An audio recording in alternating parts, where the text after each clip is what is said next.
여러분, 안녕하세요. 오늘은 정말 조심스럽지만 꼭 필요한 이야기를 해드리려고 합니다. 노후의 자식과의 관계, 여러분께는 어떠신가요? 편안하신가요? 아니면 조금 불편하신가요? 제가 지난 1년 동안 70대, 80대 어르신들을 만나면서 가슴 아픈 이야기를 많이 들었습니다. 그 중에서도 가장 안타까운 건 부모님의 말 한마디 때문에 자식과의 관계가 완전히 틀어진 경우였습니다. 실제로 있었던 일입니다.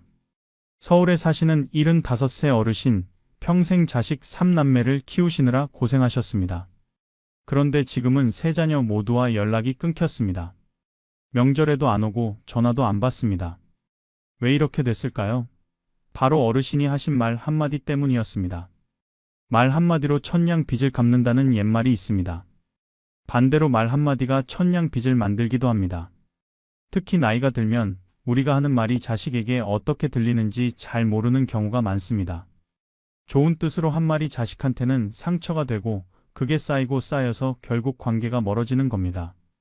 오늘은 제가 조사하고 연구한 결과 노후의 자식에게 절대 말하면 안 되는 5가지를 알려드리겠습니다.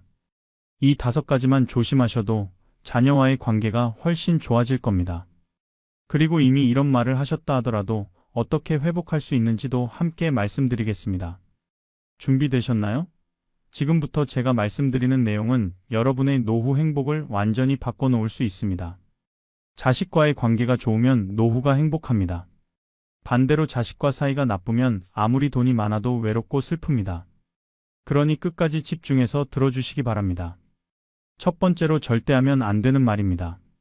나 이제 돈 없어. 가진 게 이것뿐이야. 이런 말 자식한테 하신 적 있으신가요? 아마 많은 분들이 하셨을 겁니다. 솔직하게 재정 상태를 털어놓는 게 나쁜 건 아니지만 문제는 이 말을 듣고 나서 자식들의 태도가 어떻게 변하느냐입니다. 부산에 사시는 박모 할머니 78세입니다. 이분은 3년 전에 자녀들을 다 모아놓고 이렇게 말씀하셨습니다. 엄마가 이제 나이도 많고 돈도 별로 없어. 통장에 2천만 원 정도밖에 안 남았어. 너희들도 이제 알아야 할 것 같아서 말하는 거야. 박 할머니는 정직하게 말씀하신 겁니다. 자식들이 미리 알고 있어야 준비할 수 있을 거라고 생각하셨어요. 그런데 이 말을 듣고 나서 자식들의 태도가 조금씩 변하기 시작했습니다. 큰딸은 전화할 때마다 엄마, 돈 관리 잘하고 계세요? 2천만 원밖에 없으면 10년도 못 버티는데요. 병원비 생각하면 5년도 안 되는데 어떡하실 거예요? 하며 걱정을 가장한 잔소리를 하기 시작했습니다. 아들은 명절에 용돈을 안 드리기 시작했습니다. 예전에는 50만 원씩 드렸는데 엄마가 돈 없다고 하셨잖아요. 저희도 여유가 없어서요 하며 안 드렸습니다. 심지어 집에 방문할 때 가져오던 과일이나 선물도 뚝 끊겼습니다. 작은 딸은 아예 노골적이었습니다. 엄마, 그럼 우리 집으로 오셔야겠네요. 2천만 원 가지고 혼자 사시기 힘드실 텐데 우리 집 오셔서 같이 살아요. 그럼 엄마 돈도 아끼고 우리도 엄마 돌볼 수 있고. 언뜻 들으면 효녀 같지만 박 할머니는 느끼셨습니다. 아, 애들이 내 돈을 노리는구나. 결국 박 할머니는 작은 딸 집으로 들어가셨습니다. 처음 6개월은 괜찮았습니다. 그런데 점점 눈치가 보이기 시작했어요. 사위가 퇴근하면 짜증을 냅니다. 장모님이 계시니까 집이 좁네요. 작은 딸도 엄마 생활비 좀 보태주세요. 엄마 드시는 것도 있고 전기세도 많이 나오고라며 돈을 요구했습니다. 1년 후 박 할머니는 결국 요양원으로 가셨습니다. 작은 딸이 엄마, 우리가 돌보기 힘들어요. 요양원이 더 편하실 거예요 라고 했거든요. 지금 박 할머니는 요양원에서 외롭게 지내고 계십니다. 자식들은 한 달에 한 번도 안 옵니다. 박 할머니가 눈물을 흘리며 말씀하셨습니다. 돈 없다고 말하지 말 걸 그랬어요. 그 말 하고 나서 애들이 완전히 달라졌어요.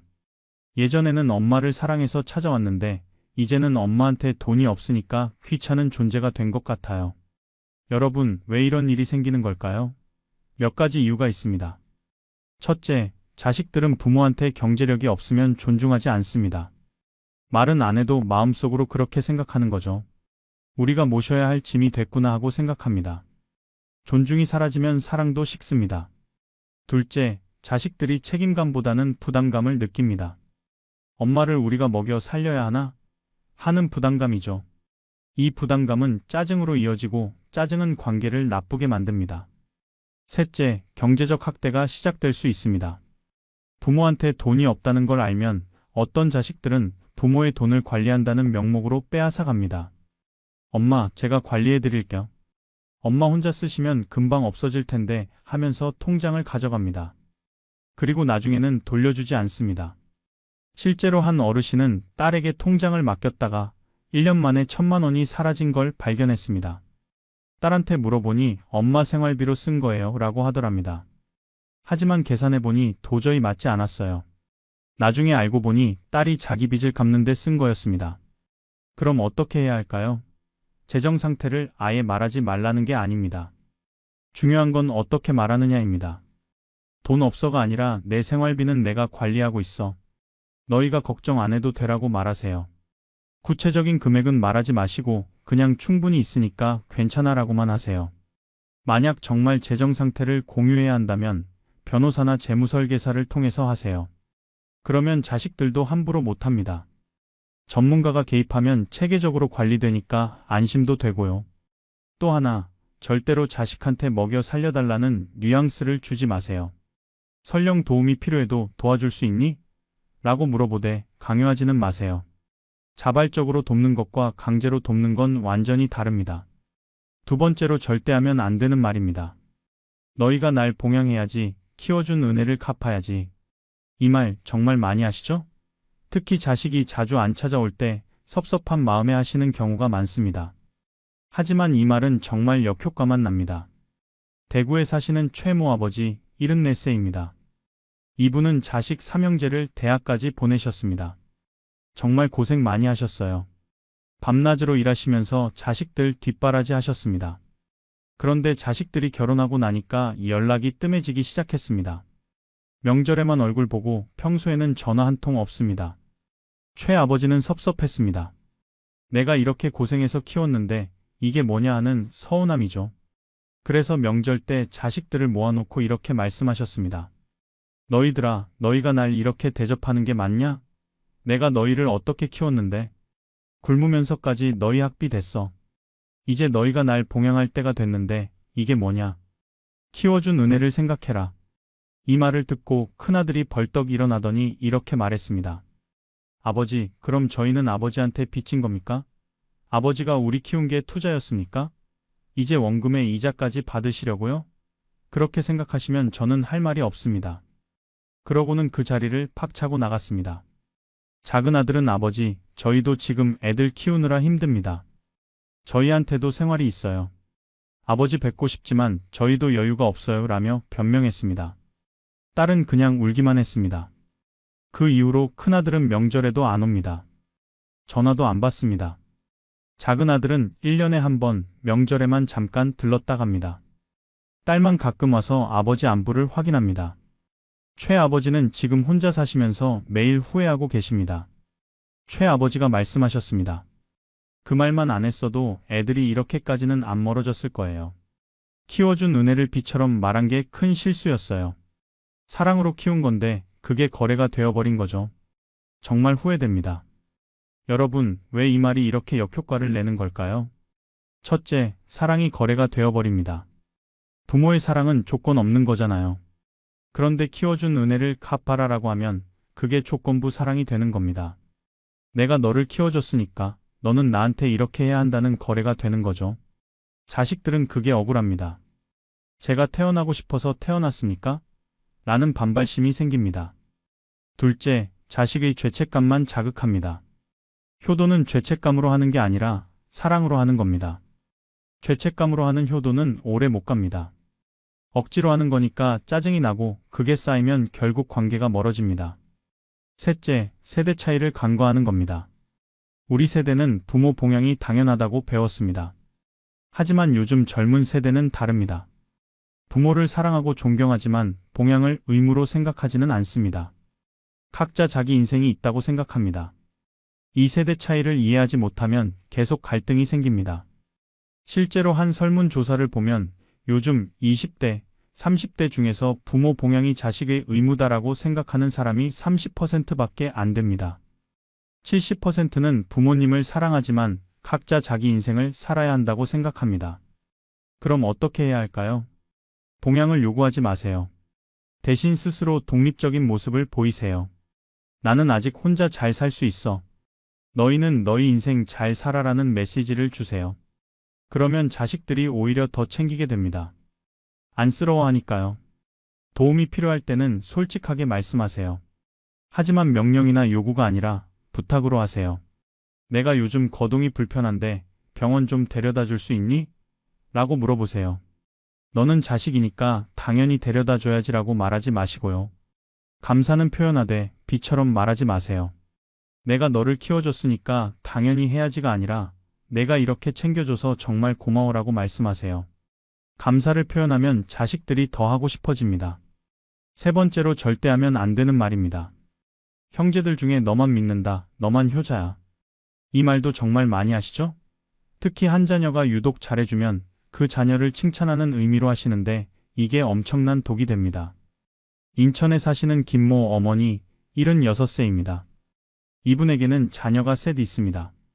큰아들, 작은아들, 딸이죠. 그런데 큰아들과 딸은 바빠서 자주 못 옵니다. 반면 작은아들은 일주일에 한 번씩 찾아옵니다. 장을 받아주고 청소도 해주고 정말 효자입니다. 김 어머니는 작은아들이 너무 기특했습니다. 그래서 작은아들이 올 때마다 이렇게 말씀하셨어요. 너만 믿는다. 형이랑 누나는 나한테 관심도 없는데 너만 효자야. 엄마는 너한테만 재산을 물려줄 거야. 처음에는 작은아들도 기뻐했습니다. 칭찬받는 게 좋았으니까요. 그런데 시간이 지나면서 부담이 되기 시작했습니다. 엄마가 나한테만 의지하시네.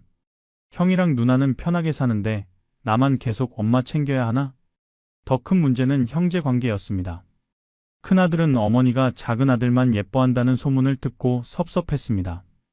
명절에 형제들이 모였을 때 어머니가 또 작은애만 효자야 라고 하시니까 큰아들이 폭발했습니다. 어머니, 그럼 저는 불효자입니까? 저도 매달 용돈 드리고 명절 때 찾아오는데요. 제가 자주 못 가는 건 일이 바빠서 그런 거예요. 동생만 칭찬하시면 저는 뭡니까? 그러고는 그 자리를 팍 차고 나갔습니다. 딸도 섭섭했습니다. 엄마, 저도 가끔 가는데 왜 저는 아무것도 안 하는 것처럼 말씀하세요? 동생만 좋은 사람이에요? 하며 울었습니다. 그 이후로 형제들 사이가 나빠졌습니다. 큰아들은 동생이 엄마 재산 다 받으려고 그러는 거 아니냐며 의심했습니다. 작은아들은 나만 힘들게 챙기는데 형이랑 누나는 나중에 재산 분배할 때 똑같이 달라고 하면 어떡하지 걱정했습니다. 결국 김 어머니가 돌아가셨을 때 삼형제는 유산 때문에 법정 다툼까지 갔습니다.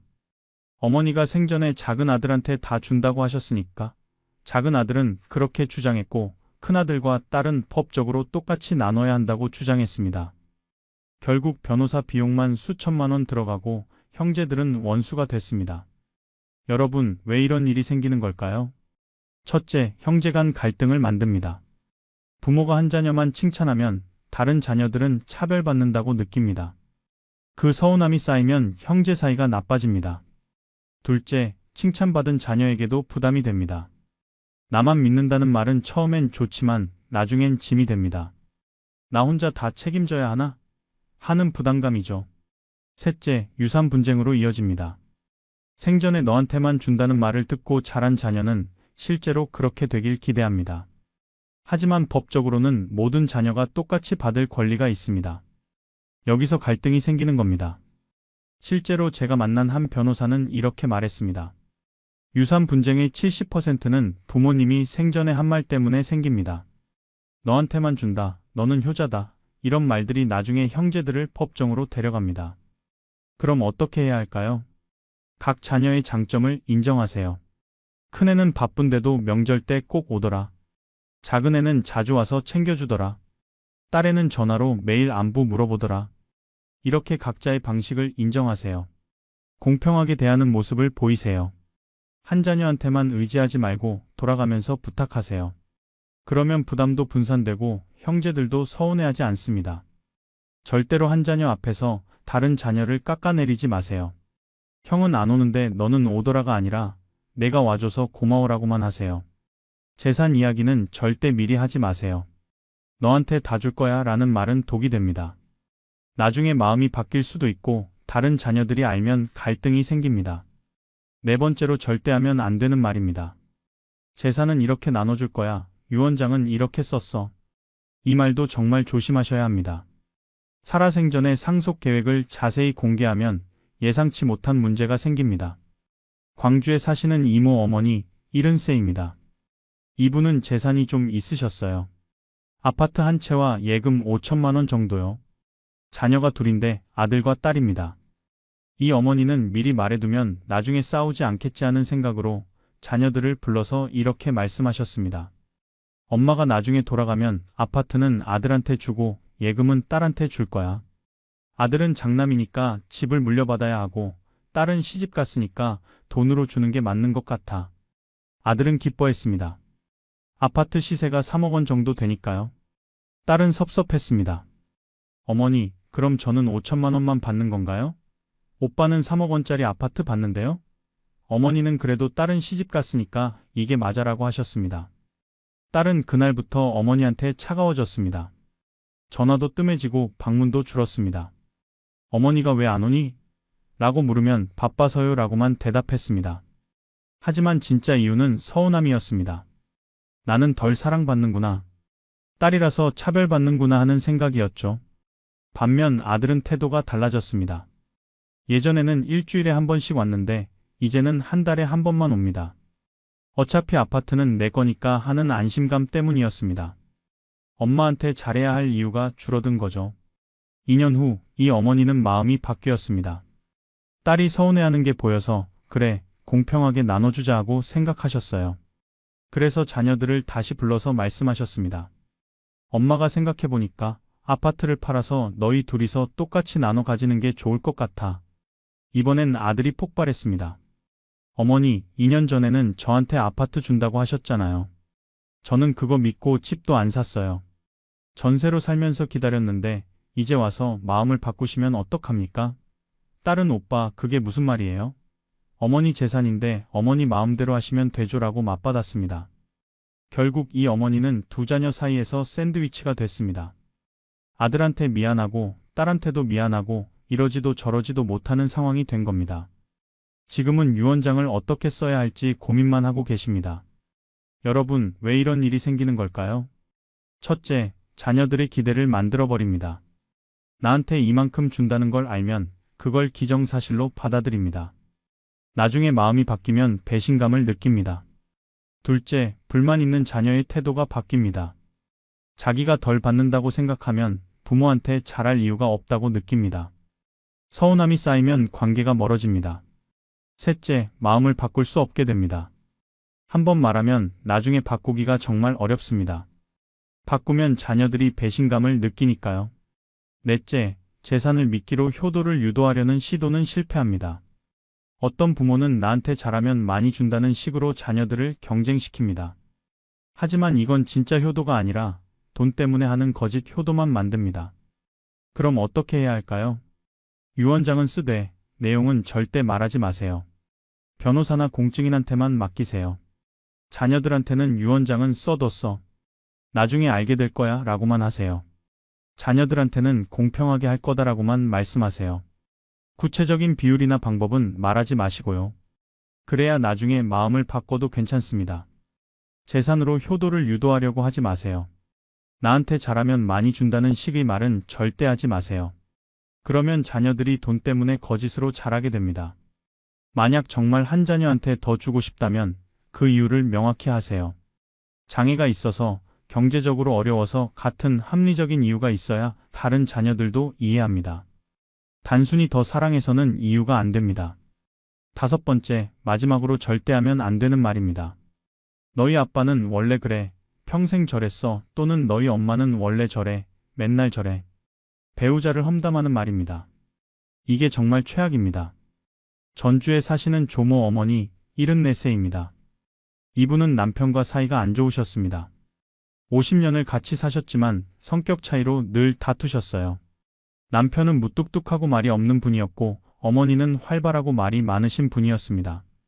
자녀들이 어렸을 때부터 어머니는 아이들한테 아버지 욕을 하셨습니다. 너희 아빠는 맨날 저래. 돈만 벌어다 주면 끝인 줄 알아. 가족한테는 관심도 없어. 나한테 사랑한다는 말 한 번 안 해봤어. 자녀들이 커서도 계속 그러셨습니다. 딸이 결혼 상담을 하러 오면 절대 너희 아빠 같은 사람이랑 결혼하지 마. 평생 고생만 해라고 하셨습니다. 아들이 찾아오면 너는 아빠 닮지 마. 아빠는 무능력해라고 하셨습니다. 처음에는 자녀들이 어머니 편을 들었습니다. 엄마가 고생 많으셨구나 하고 생각했죠. 하지만 시간이 지나면서 자녀들의 마음이 변했습니다. 딸은 이렇게 말했습니다. 엄마, 그럼 왜 아빠랑 이혼 안 하셨어요? 평생 같이 살면서 맨날 욕만 하시면 저희는 어떡하라고요?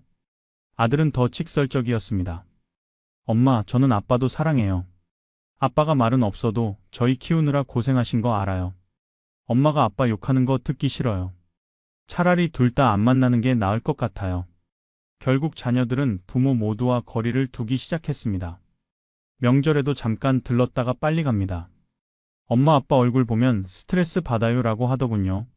조 어머니는 남편 욕을 하려다가 자녀들마저 잃게 된 겁니다. 더 심한 경우도 있습니다. 이혼한 부모가 자녀들한테 상대방 험담을 하는 경우입니다.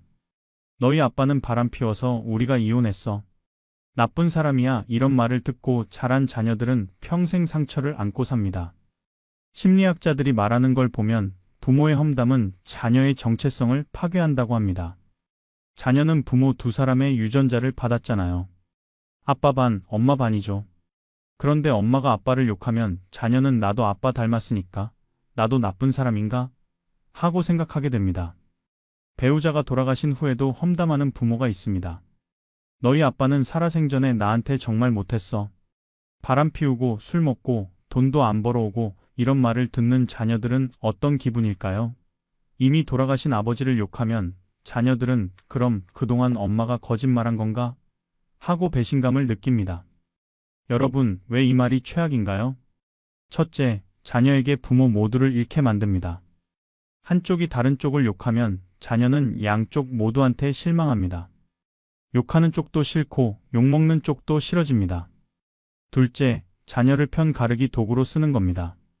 너는 내 편이지? 아빠 편 아니지? 이런 식으로 자녀를 끌어들이는 건 정말 나쁜 겁니다. 자녀는 양쪽 다 사랑하고 싶은데 한쪽을 선택하라고 강요받으니 괴롭습니다. 셋째, 자녀의 심리적 안정감을 파괴합니다. 자녀는 부모 모두가 좋은 사람이길 바랍니다. 그래야 자기도 괜찮은 사람이라고 느끼니까요. 한쪽이 나쁜 사람이면 자기도 반은 나쁜 사람이라고 생각하게 됩니다. 그럼 어떻게 해야 할까요? 부부 문제는 부부끼리 해결하세요. 자녀한테 배우자 험담을 하지 마세요. 아무리 사이가 안 좋아도 자녀 앞에서는 최소한의 존중을 유지하세요. 자녀를 중재자로 만들지 마세요. 네가 아빠한테 말 좀 해봐. 네가 엄마 좀 설득해봐. 이런 말 하지 마세요. 자녀는 중재자가 아니라 자녀입니다. 배우자에 대한 존중을 유지하세요. 사이가 안 좋아도 너희 아빠는 일은 열심히 하셨어. 너희 엄마는 너희를 정말 사랑하셔. 이런 식으로 긍정적인 면을 말씀해 주세요. 이혼했어도 마찬가지입니다. 자녀 앞에서 전 배우자를 욕하지 마세요. 아빠는 나쁜 사람이지만 너는 아빠를 사랑해도 되라고 말씀해 주세요. 자녀가 양쪽 다 사랑할 수 있게 해주세요. 배우자가 돌아가신 후에는 더욱 조심하세요.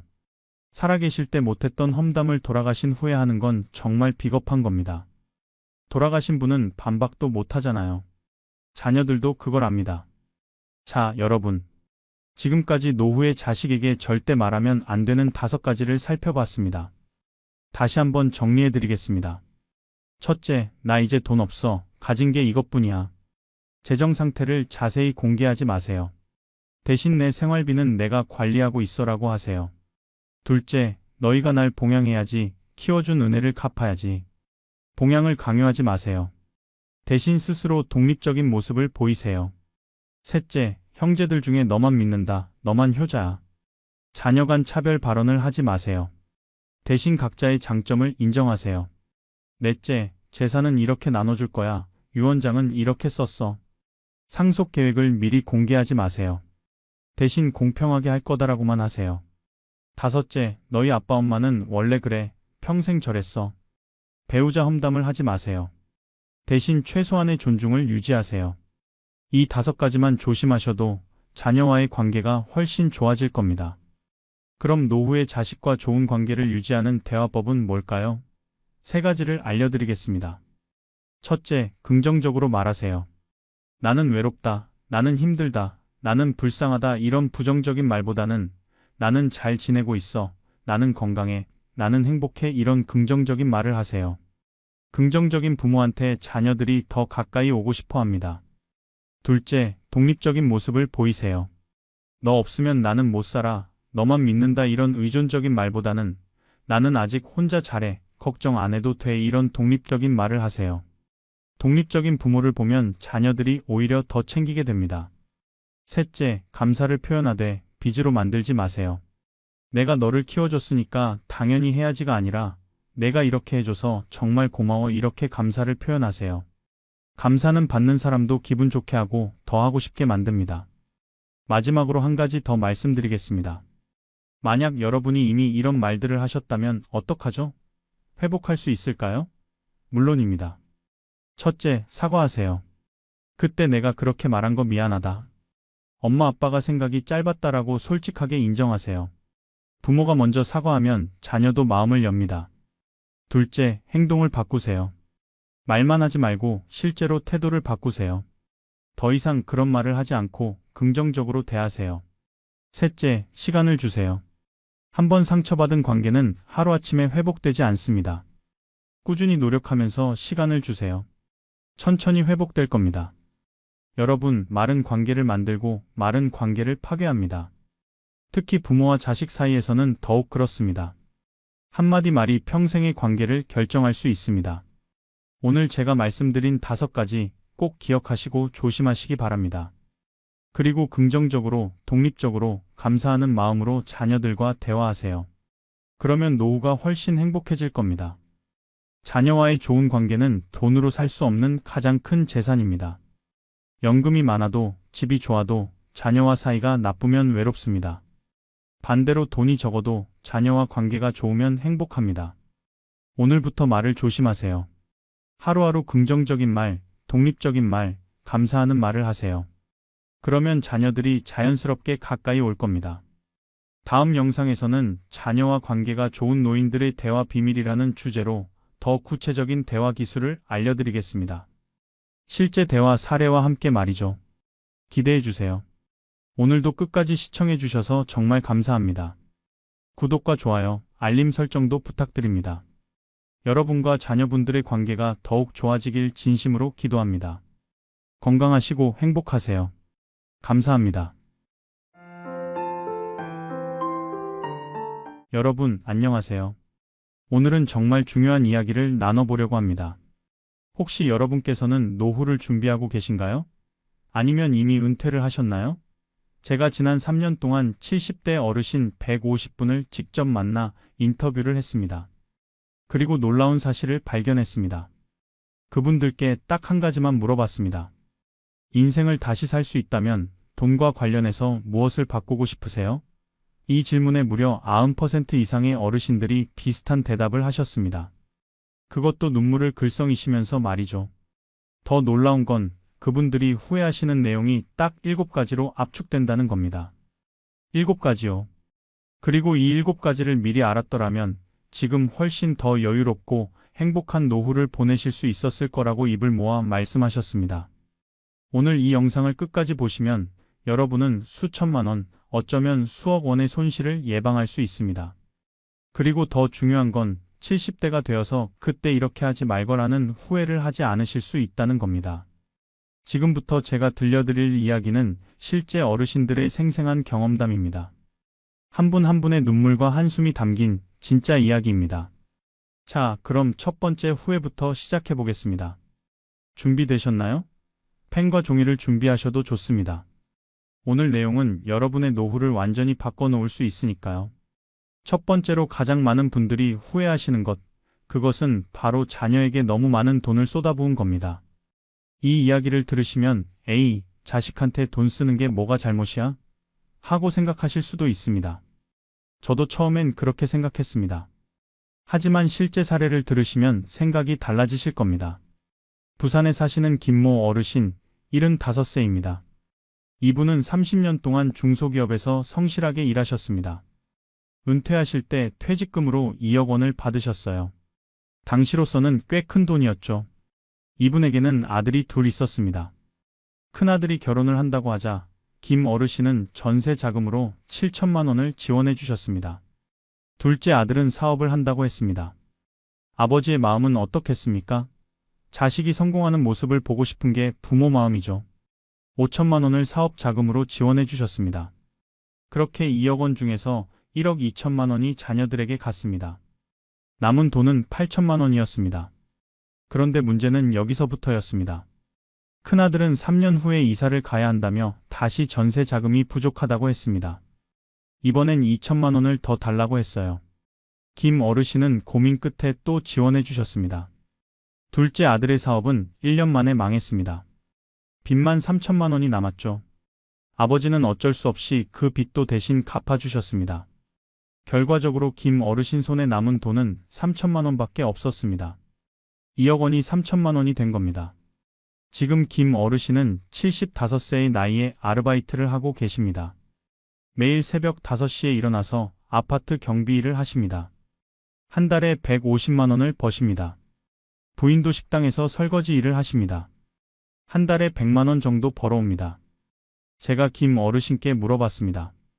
가장 후회되시는 게 뭔가요? 어르신은 한참을 말없이 계시더니 이렇게 말씀하셨습니다. 자식들한테 다 주지 말고 반만 줬어야 했어요.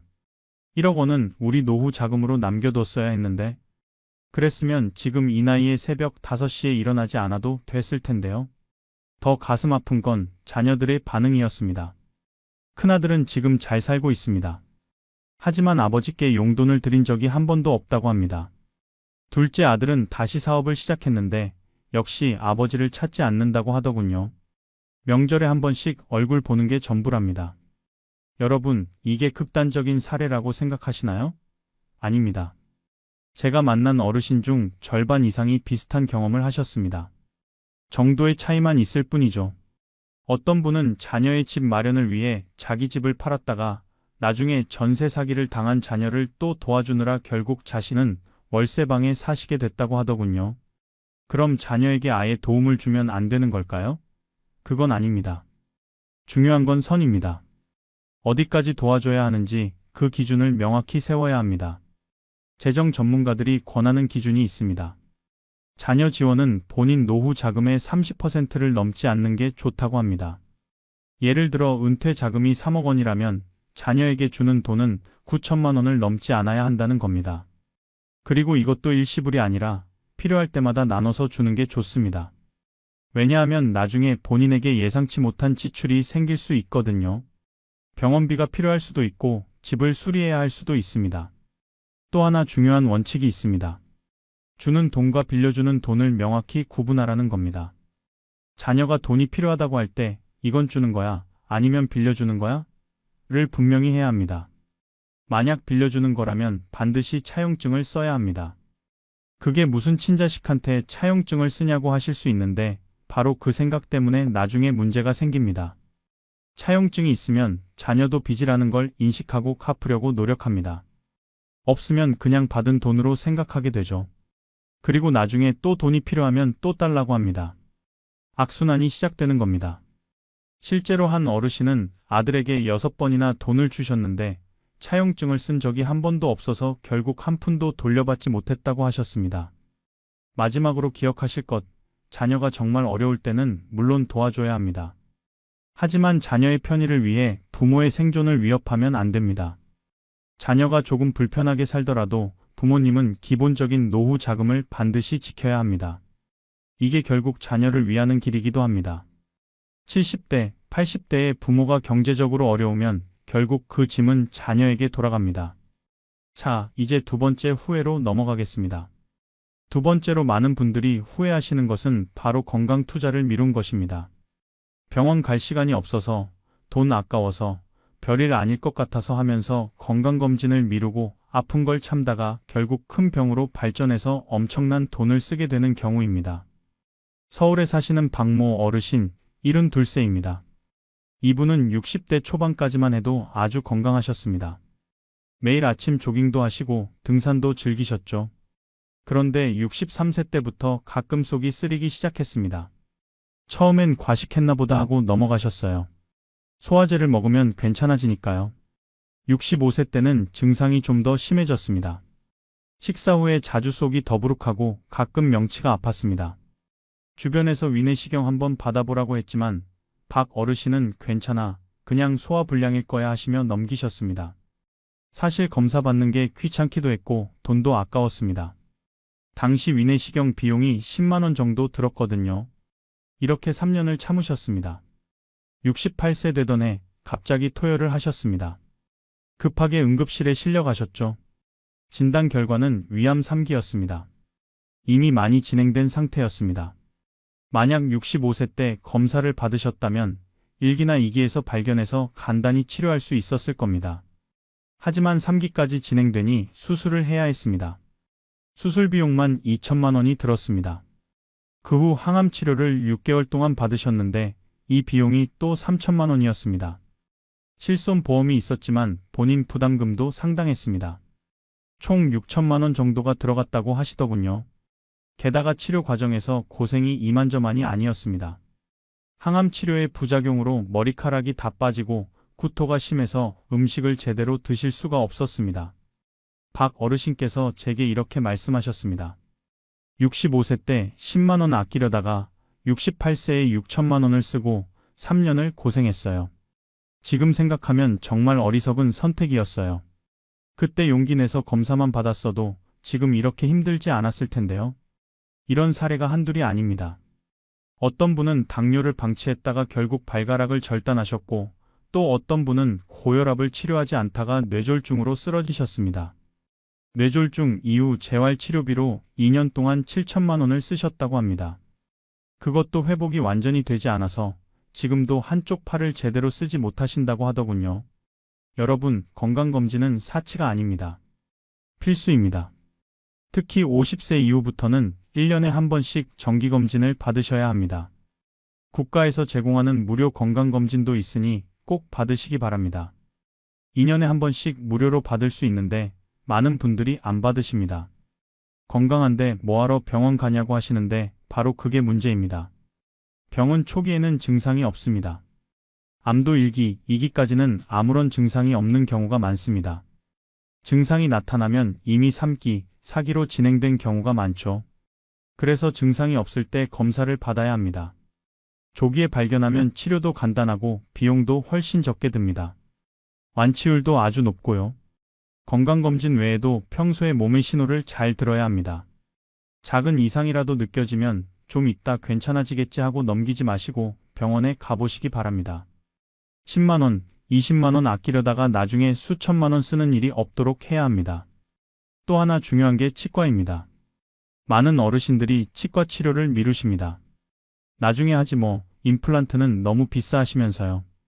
그런데 치아 건강은 전체 건강과 직결됩니다. 치아가 안 좋으면 제대로 씹을 수가 없고 그러면 영양 섭취가 제대로 안 됩니다. 그게 결국 전체 건강을 나빠지게 만듭니다. 한 어르신은 60대에 치아가 안 좋아졌는데 치료비가 아까워서 참으셨다고 합니다. 결국 70세가 되어서는 치아가 거의 다 빠져서 전체 임플란트를 해야 했습니다. 비용이 5천만 원이 들었다고 하더군요. 60대에 조금씩 치료했으면 1,000만 원 정도로 해결됐을 텐데 미루다 보니 5배의 돈을 쓰게 된 겁니다. 건강은 돈으로 살 수 없다고들 하지만 건강을 지키는 데는 돈이 듭니다. 그리고 그 돈은 투자입니다. 나중에 몇 배, 몇십 배로 돌아오는 투자예요. 건강검진비, 치과치료비, 운동비용 이런 것들을 아끼지 마시기 바랍니다. 이게 결국 가장 큰 노후 자금이 됩니다. 건강하면 병원비도 안 들고 일도 더 오래 할 수 있고 무엇보다 행복하게 살 수 있으니까요. 이제 세 번째 후회로 넘어가 보겠습니다.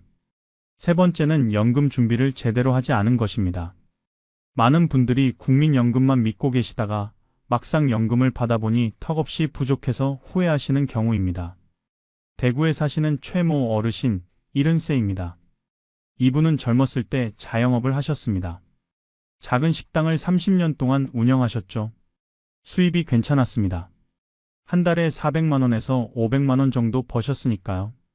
그런데 이분은 국민연금 외에 별도로 개인연금을 들지 않으셨습니다. 국민연금만 있으면 되지 개인연금까지 뭐하러 들어? 하셨죠. 주변에서 개인연금 들라고 권했지만 그 돈에 장사나 더 열심히 하지 하시며 거절하셨습니다.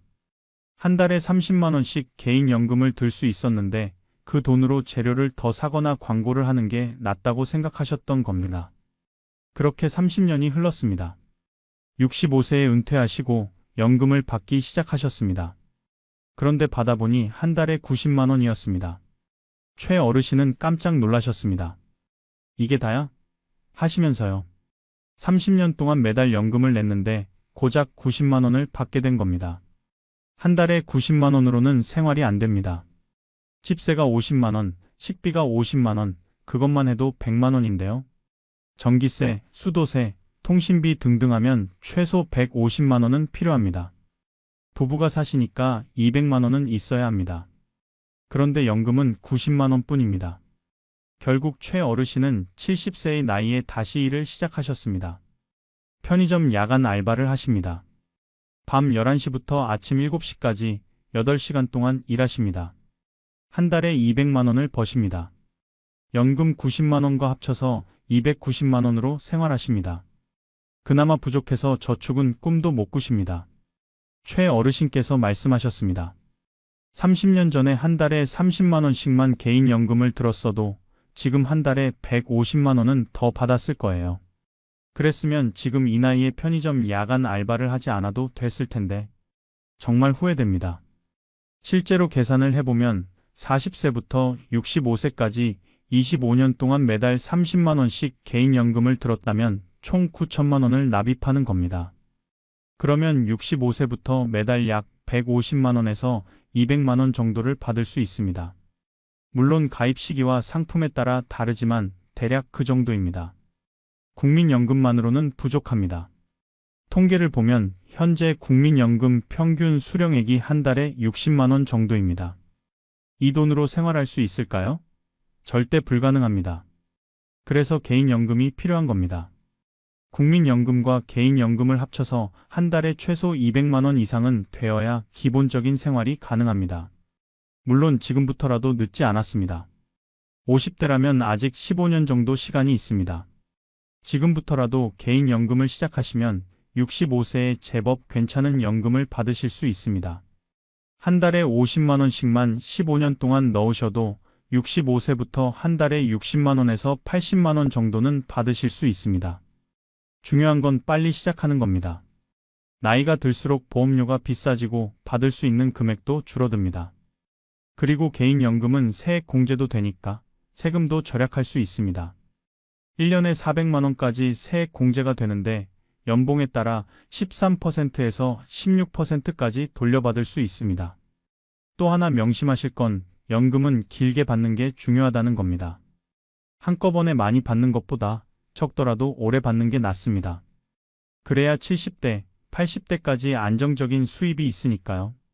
일시금으로 받으면 금방 써버리고 나중에 어려워집니다. 자, 이제 네 번째 후회로 넘어가겠습니다.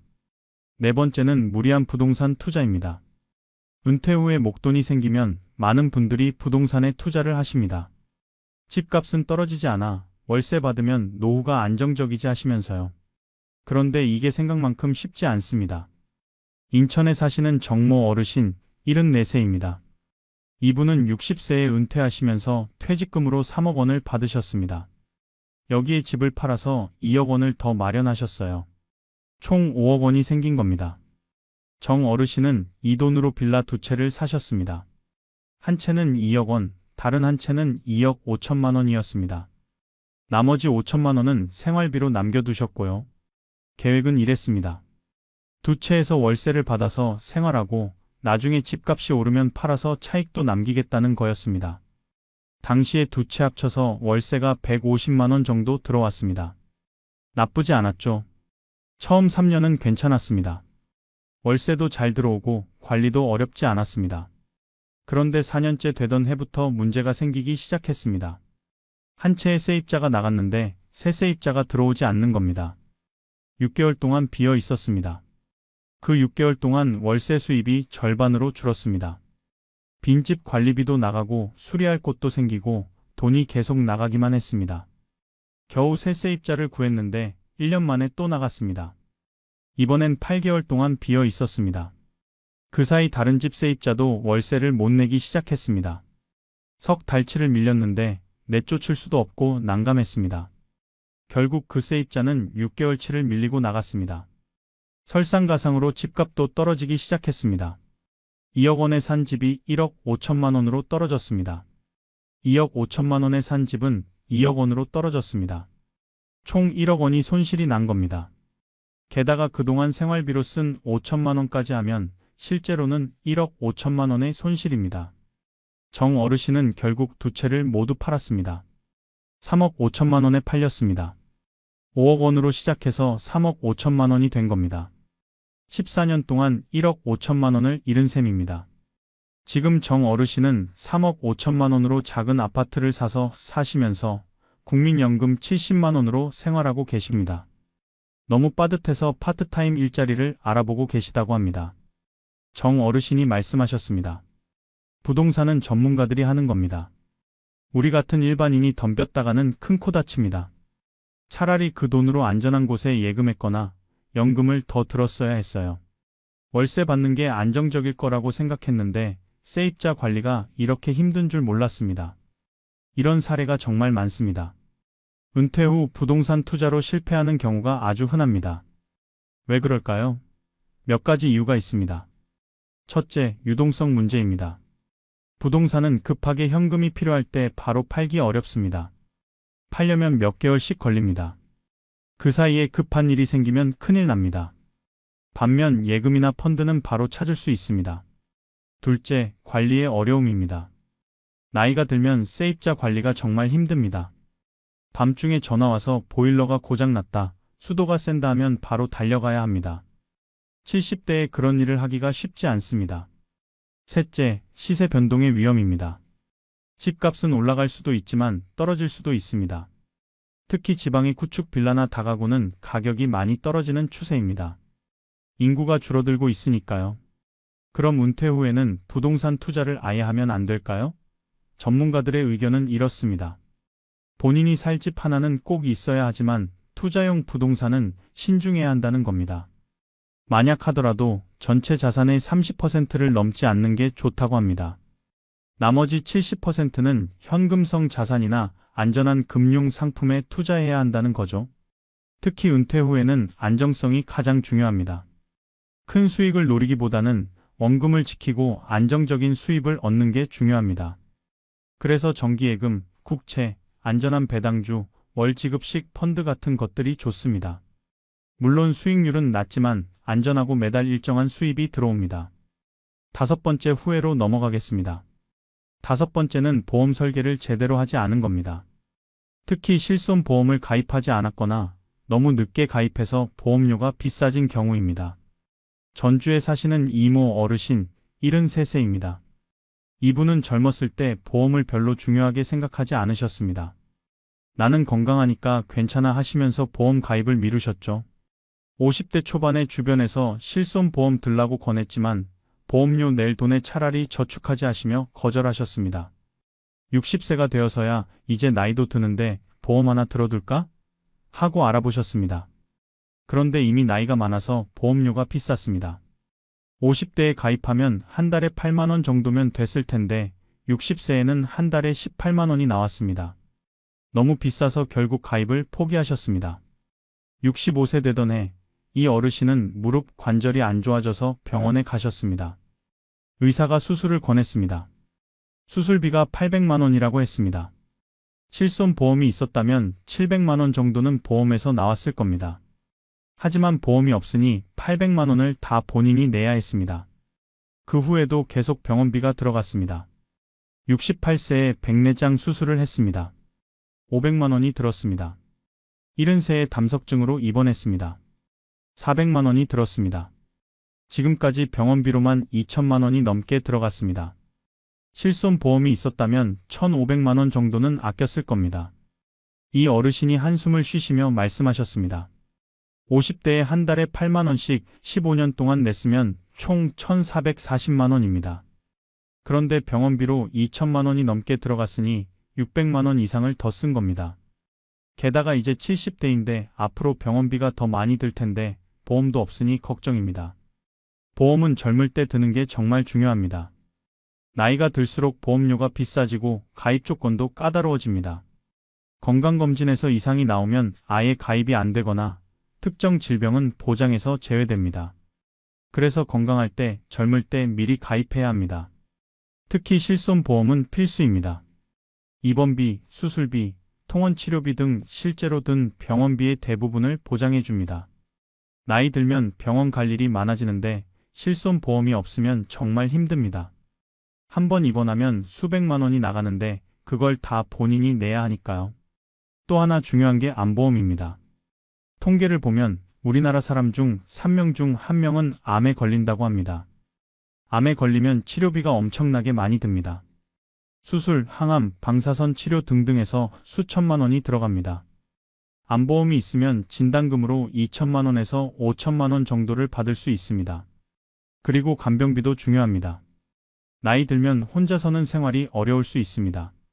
간병인을 쓰려면 한 달에 300만 원에서 400만 원이 듭니다. 요양병원에 입원하려면 한 달에 200만 원에서 300만 원입니다. 간병보험이나 치매보험이 있으면 이런 비용을 보장받을 수 있습니다. 물론 보험료가 부담될 수 있습니다. 하지만 나중에 병원비로 수천만 원 쓰는 것보다는 훨씬 낫습니다. 그리고 지금은 보험료를 줄일 수 있는 방법도 많습니다. 필요 없는 특약을 빼거나 공제 금액을 높이면 보험료를 낮출 수 있습니다. 이미 나이가 들어서 보험 가입이 어렵다면 국민건강보험의 본인 부담 상한제를 잘 활용하셔야 합니다. 1년에 본인이 부담하는 의료비가 일정 금액을 넘으면 초과분은 국가에서 부담해 줍니다.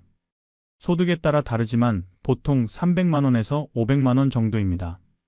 이걸 잘 알고 활용하시면 병원비 부담을 줄일 수 있습니다. 6번째 후회로 넘어가겠습니다. 6번째는 금융사기 피해입니다. 특히 노년층을 노린 보이스피싱이나 투자 사기가 정말 많습니다. 한번 당하면 평생 모은 돈을 한순간에 잃을 수 있습니다. 광주에 사시는 조모 어르신 77세입니다. 작년에 이분에게 전화가 한 통 왔습니다. 검찰청 직원이라고 했습니다. 어르신 명의로 통장이 개설되어서 범죄에 이용되고 있습니다. 지금 즉시 조치하지 않으면 어르신도 공범으로 처벌받을 수 있습니다. 라고 했습니다. 조 어르신은 깜짝 놀라셨습니다. 저는 그런 거 한 적 없는데요? 하니까 상대방이 어르신 개인정보가 유출되어서 누군가가 어르신 명의를 도용한 겁니다. 지금 바로 확인해야 합니다. 라고 했습니다. 그러면서 어르신 계좌가 안전한지 확인해야 하니 계좌번호와 비밀번호를 알려주세요. 라고 했습니다. 조 어르신은 겁이 나서 계좌번호를 알려드렸습니다. 그러자 상대방이 지금 어르신 계좌에 이상한 거래 내역이 보입니다. 계좌를 안전하게 보호하기 위해 돈을 다른 계좌로 옮겨야 합니다. 제가 알려드리는 계좌로 이체해주세요. 라고 했습니다. 조 어르신은 시키는 대로 했습니다. 통장에 있던 5천만 원을 모두 이체했습니다. 상대방은 이제 안전합니다. 3일 후에 다시 어르신 계좌로 돌려드리겠습니다. 라고 하고 전화를 끊었습니다. 그런데 3일이 지나도 일주일이 지나도 돈이 돌아오지 않았습니다. 그제야 조 어르신은 사기를 당했다는 걸 알았습니다. 경찰에 신고했지만 이미 돈은 여러 계좌로 쪼개져서 인출된 후였습니다. 범인을 찾을 가능성도 거의 없고 돈을 돌려받을 가능성은 더더욱 없다고 했습니다. 조 어르신은 평생 모은 돈 5천만 원을 단 한 통의 전화로 잃어버린 겁니다. 조 어르신이 눈물을 글썽이며 말씀하셨습니다. 검찰청 직원이라고 해서 믿었어요. 목소리도 정중했고 말투도 그럴듯했어요. 제가 범죄자가 될까봐 겁이 나서 시키는 대로 했는데 그게 함정이었어요. 지금 생각하면 이상한 점이 많았는데 그때는 판단력이 흐려졌어요. 이런 보이스피싱 외에도 투자 사기도 많습니다. 원금 보장, 고수익을 약속하면서 투자를 권유하는 경우입니다. 한 어르신은 1년에 20% 수익을 보장한다는 말에 속아서 1억 원을 투자했다가 1년 후에 회사가 사라져서 돈을 한 푼도 못 받으셨다고 합니다. 또 다른 어르신은 지인의 소개로 확실한 부동산 개발 사업에 투자했다가 사업이 무산되면서 3천만 원을 날리셨다고 합니다. 그 지인도 사실은 피해자였는데 사기꾼들이 피해자를 이용해서 다른 사람을 끌어들이는 수법이었다고 합니다. 금융 사기를 예방하려면 몇 가지 원칙을 지켜야 합니다. 첫째, 전화로 계좌번호나 비밀번호를 절대 알려주지 마세요. 검찰청이든 경찰이든 금융감독원이든 어떤 기관도 전화로 계좌 정보를 물어보지 않습니다. 만약 그런 전화가 오면 100% 사기입니다. 바로 끊으시면 됩니다. 둘째, 고수익을 약속하는 투자는 의심하세요. 세상에 원금 보장하면서 높은 수익을 주는 투자는 없습니다. 은행 예금 금리가 3%에서 4%인데 10%, 20% 수익을 보장한다면 그건 사기입니다. 셋째, 급하게 결정하라고 재촉하면 의심하세요. 지금 바로 결정하지 않으면 기회를 놓친다. 한정된 인원만 투자할 수 있다. 이런 말로 급하게 결정을 재촉하면 사기일 가능성이 높습니다. 좋은 투자는 급하게 결정할 필요가 없습니다.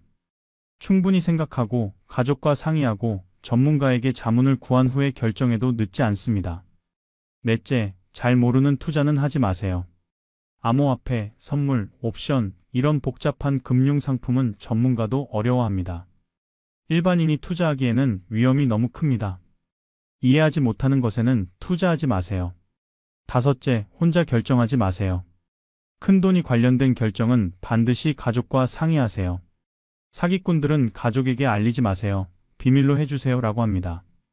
왜냐하면 가족이 알면 말릴 게 뻔하니까요. 가족에게 말하지 말라고 하면 그건 100% 사기입니다. 만약 사기를 당했다면 즉시 경찰 전화번호 112에 신고하세요. 그리고 은행에 연락해서 계좌를 지급정지시키세요. 빠르게 조치하면 돈을 돌려받을 수도 있습니다. 시간이 지나면 범인이 돈을 빼돌리기 때문에 회수가 어렵습니다. 이제 마지막 7번째 후회입니다. 7번째는 너무 일찍 은퇴한 것입니다. 50대에 조기 은퇴를 했다가 나중에 돈이 부족해서 후회하는 경우입니다. 서울에 사시는 한모 어르신 74세입니다. 이분은 55세에 회사에서 명예퇴직을 하셨습니다. 당시 회사에서 명퇴 위로금으로 2억 원을 주었습니다. 한 어르신은 이 돈이면 충분히 살 수 있겠다고 생각하셨습니다. 그리고 이제 좀 쉬면서 살자고 결심하셨습니다. 처음 몇 년은 좋았습니다. 여행도 다니고 취미 생활도 하고 여유롭게 사셨습니다. 그런데 60세가 되니까 돈이 생각보다 빨리 줄어들었습니다. 매달 300만 원씩 쓰니까 1년에 3,600만 원입니다. 5년이면 1억 8천만 원입니다. 2억 원이 거의 다 없어진 겁니다. 60세부터는 저축한 돈으로 살기 시작했습니다. 그나마 예전에 모아둔 게 5천만 원 있었습니다. 하지만 그것도 2년 만에 바닥났습니다. 62세가 되니까 돈이 정말 없었습니다. 국민연금은 65세부터 받을 수 있으니 아직 3년이나 남았습니다. 결국 한 어르신은 62세에 다시 일을 시작했습니다. 하지만 50대와 60대의 취업 시장은 완전히 달랐습니다. 55세 때는 경력을 인정받아서 괜찮은 일자리를 찾을 수 있었을 텐데 62세에는 선택지가 거의 없었습니다. 결국 경비일을 시작하셨습니다. 한 달에 200만 원을 버십니다. 한 어르신이 말씀하셨습니다.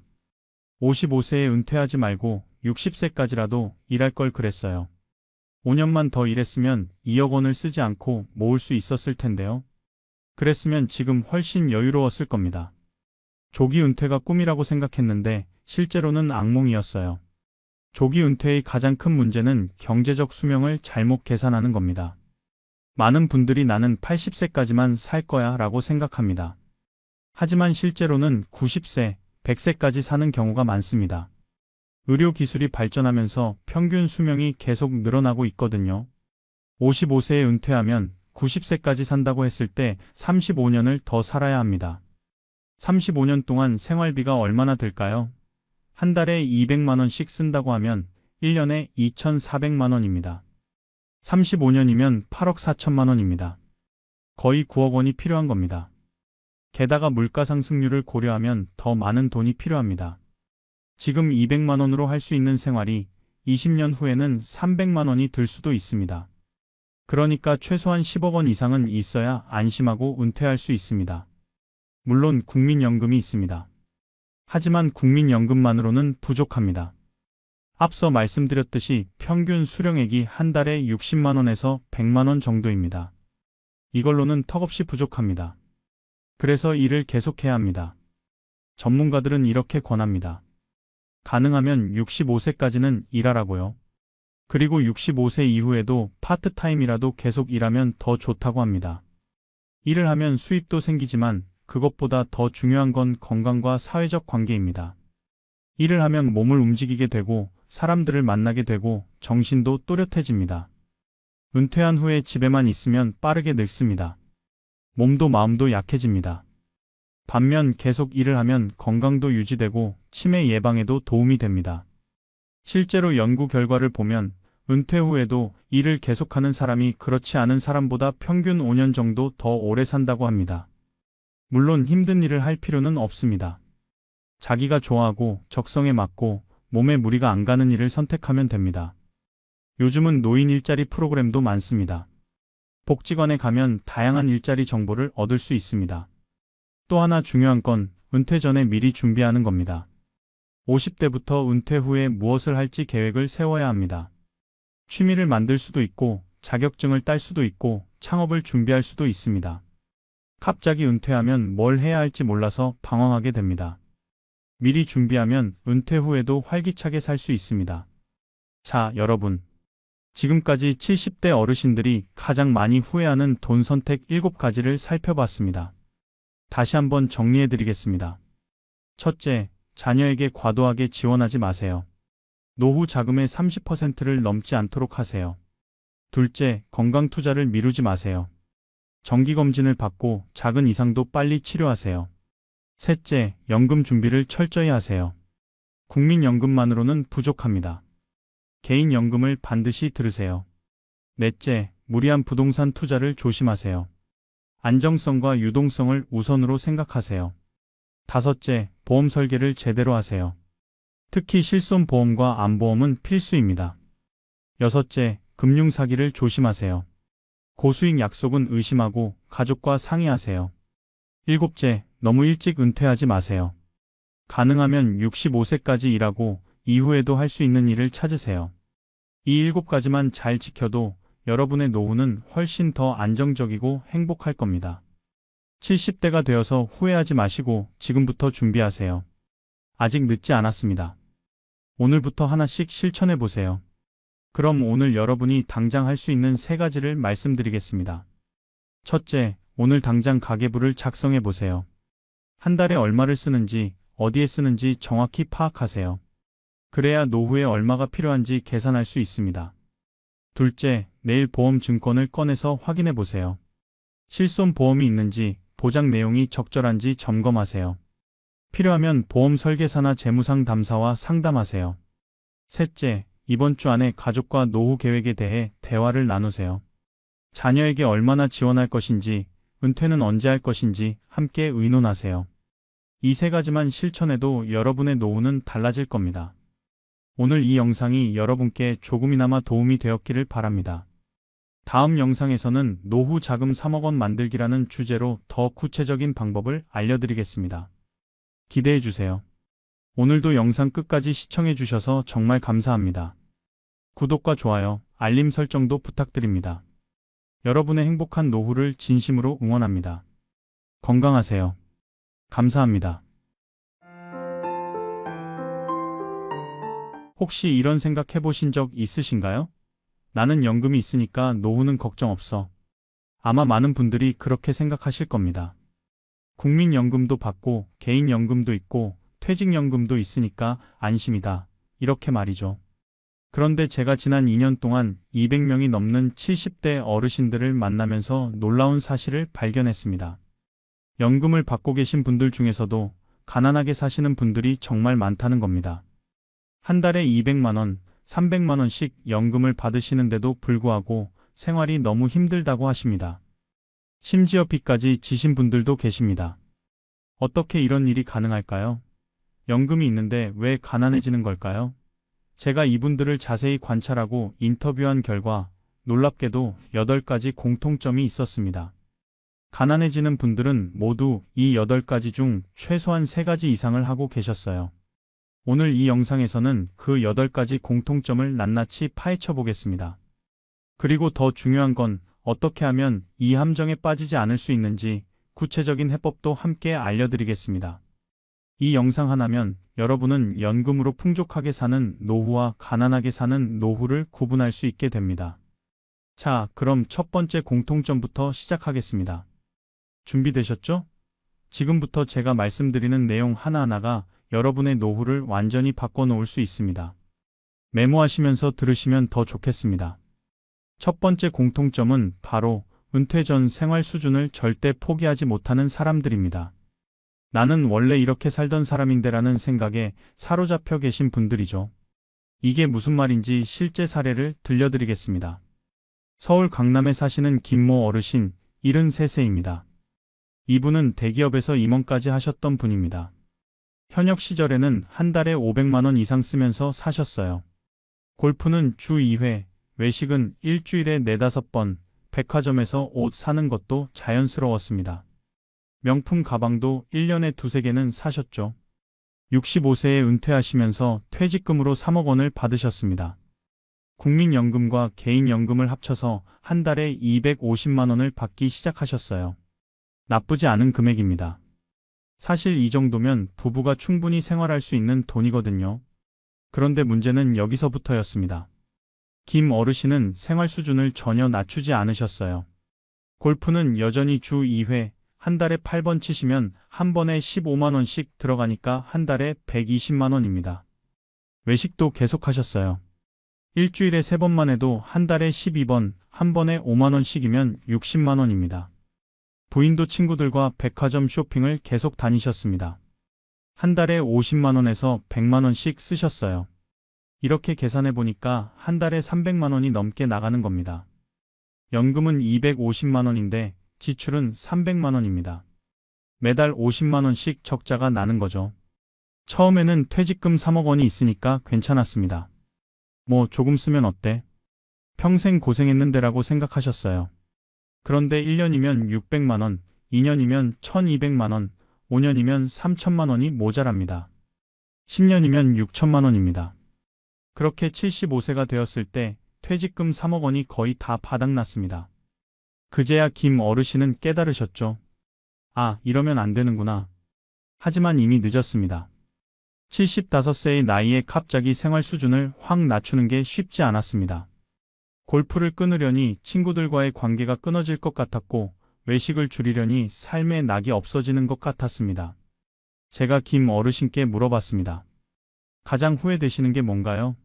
어르신은 한참을 생각하시더니 이렇게 말씀하셨습니다. 은퇴하자마자 생활 수준을 절반으로 줄였어야 했어요. 한 달에 500만 원 쓰던 걸 250만 원으로 맞췄어야 했는데 그게 안 됐어요. 자존심도 있고 체면도 있고 습관도 있고. 그런데 지금 생각해보니 그게 가장 어리석은 선택이었어요. 여러분, 이게 정말 중요합니다. 은퇴하면 수입이 확 줄어듭니다. 현역 시절 수입의 40에서 50% 수준으로 줄어들죠. 그런데 지출은 그대로입니다. 아니, 오히려 늘어나는 경우도 많습니다. 병원비가 늘고 약값이 늘고 시간이 많아지니까 여가비도 늘어납니다. 전문가들은 이렇게 말합니다. 은퇴 후 생활비는 은퇴 전의 70% 수준으로 유지하는 게 적정하다고요. 한 달에 500만 원 쓰던 사람이라면 350만 원으로 줄여야 한다는 겁니다. 그런데 많은 분들이 이걸 못합니다. 왜일까요? 첫째, 체면 때문입니다. 내가 이렇게 살던 사람인데 하는 자존심이죠. 친구들이 골프 치자고 하는데 돈 없어서 못 친다고 말하기가 창피한 겁니다. 그래서 억지로라도 따라갑니다. 둘째, 습관 때문입니다. 30년, 40년 동안 형성된 소비 습관이 하루아침에 바뀌지 않습니다.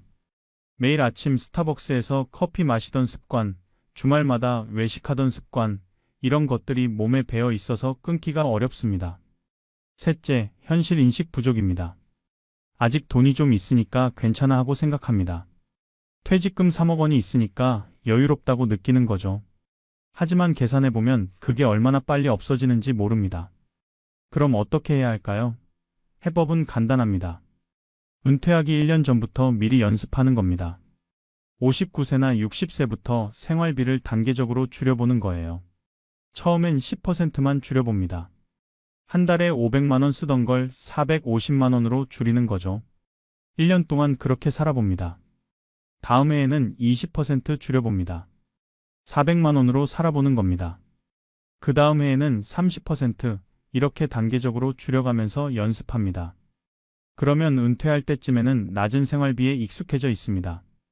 갑자기 확 줄이는 것보다 훨씬 수월합니다. 또 하나 중요한 건 고정비를 먼저 줄이는 겁니다. 골프 회원권 같은 건 은퇴하기 전에 팔아버리세요. 있으면 계속 치러 갈 것 같으면 아예 팔아버리는 게 낫습니다. 고급 승용차도 마찬가지입니다. 유지비가 한 달에 100만 원 넘게 나간다면 중고차로 바꾸세요.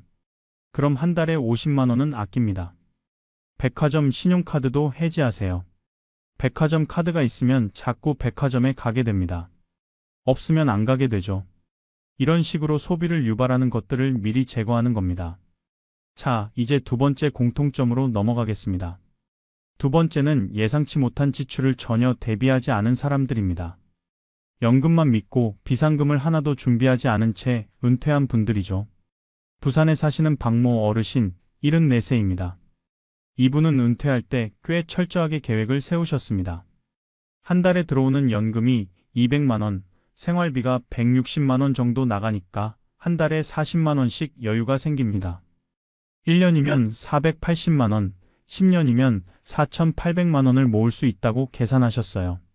이 정도면 노후가 안정적이겠네 하고 안심하셨습니다. 그런데 은퇴 3년째 되던 해 부인이 갑자기 쓰러지셨습니다.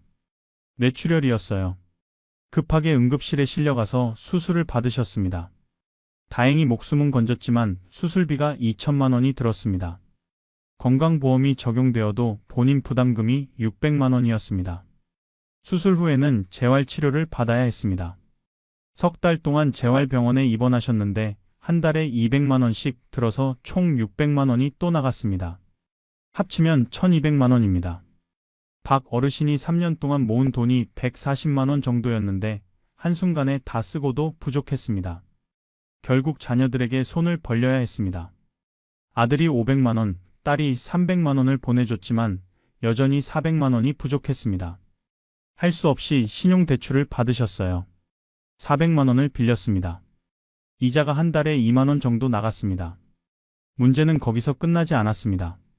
1년 후에 집 보일러가 고장났습니다. 수리비가 400만 원이었습니다. 2년 후에는 옥상 방수 공사를 해야 했습니다. 700만 원이 들었습니다. 3년 후에는 장모님이 돌아가셔서 장례비가 필요했습니다. 500만 원이 들었습니다.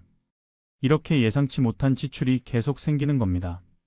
박 어르신은 지금 빚이 2천만 원으로 불어났습니다.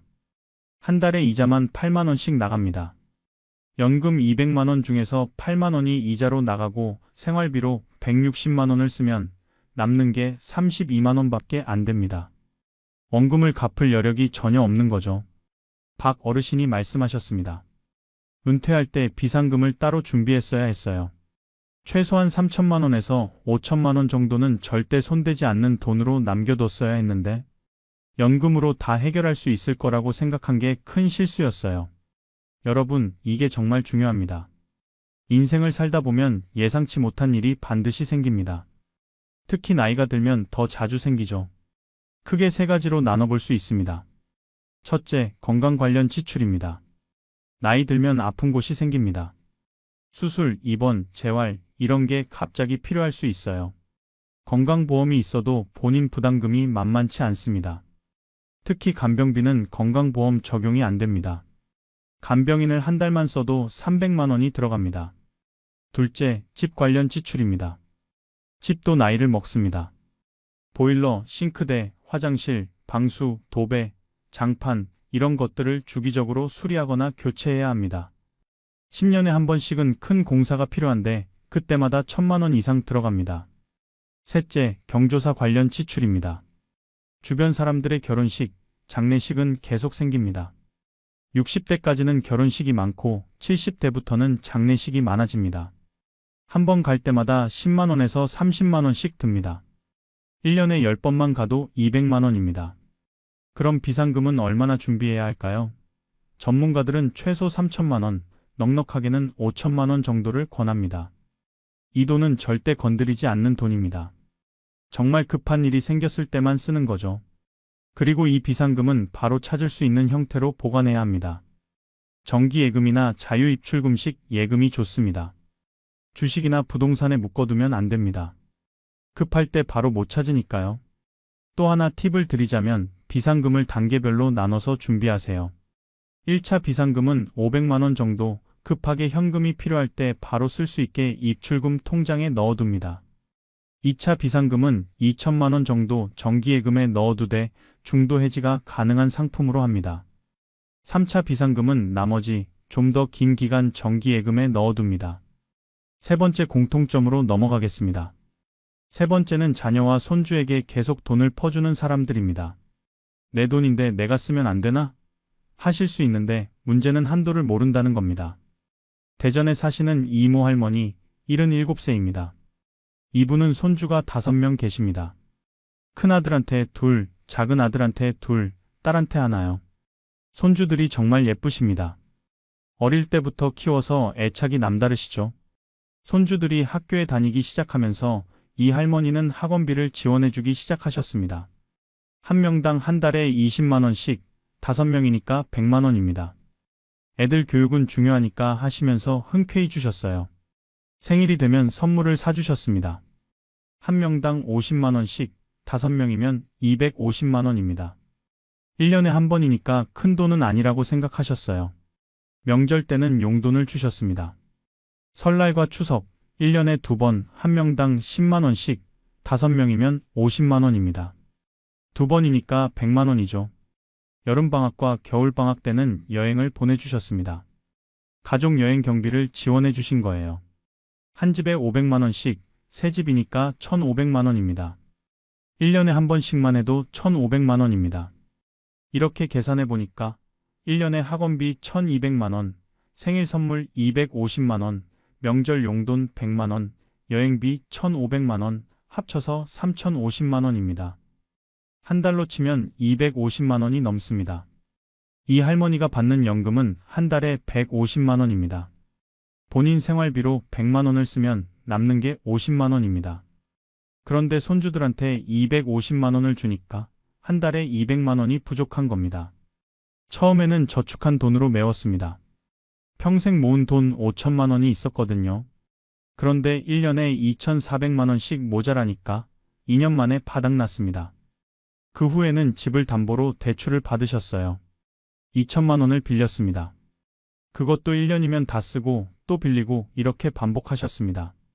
지금 이 할머니는 빚이 5천만 원입니다. 이자만 한 달에 20만 원씩 나갑니다.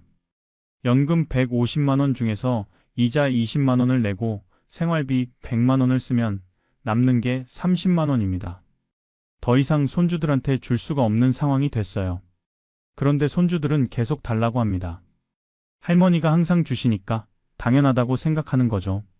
이 할머니가 눈물을 흘리시며 말씀하셨습니다. 손주들이 예쁘다고 무턱대고 주면 안 됐어요. 1년에 한 번 생일 때만 50만 원씩 줬어도 1년에 250만 원이면 됐을 텐데 매달 학원비에 명절 용돈에 여행비까지 주니까 제 생활이 파탄났어요. 손주들도 이제는 할머니를 현금 인출기로 생각하는 것 같아요. 여러분, 손주가 예쁜 건 당연합니다. 도와주고 싶은 마음도 이해합니다. 하지만 선을 지켜야 합니다. 전문가들은 이렇게 권합니다. 자녀와 손주에게 주는 돈은 연금의 20%를 절대 넘지 말라고요. 연금이 한 달에 200만 원이라면 40만 원까지만 줄 수 있습니다. 150만 원이라면 30만 원까지만 가능합니다. 이 범위 안에서 주되 정기적으로 주기보다는 특별한 날에만 주는 게 좋습니다. 생일이나 명절 이럴 때만 주는 거죠. 그리고 자녀들에게 분명히 말씀하셔야 합니다. 할머니도 돈이 많지 않다. 이만큼만 도와줄 수 있다. 이렇게 한계를 명확히 하셔야 나중에 서로 힘들지 않습니다. 자녀들이 계속 기대하면 나중에 못 줄 때 서운해하거든요. 또 하나 명심하실 건 지금 자녀에게 다 주면 나중에 본인이 아플 때 자녀한테 다시 손 벌려야 한다는 겁니다. 차라리 지금은 조금만 주고 나중에 본인이 아플 때를 대비하는 게 자녀를 위하는 길이기도 합니다. 네 번째 공통점입니다. 네 번째는 은퇴 후에도 빚을 안고 사는 사람들입니다. 주택담보대출, 신용대출, 마이너스 통장, 이런 빚이 남아있는 상태로 은퇴하신 분들이죠. 광주에 사시는 최모 어르신, 70세입니다. 이분은 65세에 은퇴하셨는데 은퇴할 때 집에 주택담보대출이 5천만 원 남아 있었습니다. 원래는 은퇴 전에 다